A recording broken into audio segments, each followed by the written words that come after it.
اگر آپ اللہ کے احکام پر چلنا چاہتے ہیں آپ کو کشمکش کرنی پڑے گی، دائیں بائیں آپ کے ہو سکتا ہے خود گھر والے جو ہیں وہ آپ کے خلاف سب سے پہلا محاذ کھول لیں۔ ایک شخص جو آج تک رشوت لے رہا تھا آج طے کرتا ہے کہ یہ حرام ہے،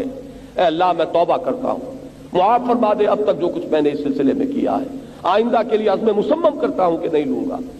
آپ کو محسوس ہو جائے گا، خود آپ اس کا اندازہ کر سکتے ہیں کہ اس کے گھر والوں کے لیے جو آسائشیں تھیں، جو اللے تللے تھے، جو پراٹھے اور انڈے وہ صبح کے ناشتے میں استعمال کر رہے تھے، اب اگر وہ سوکھی تنخواہ پر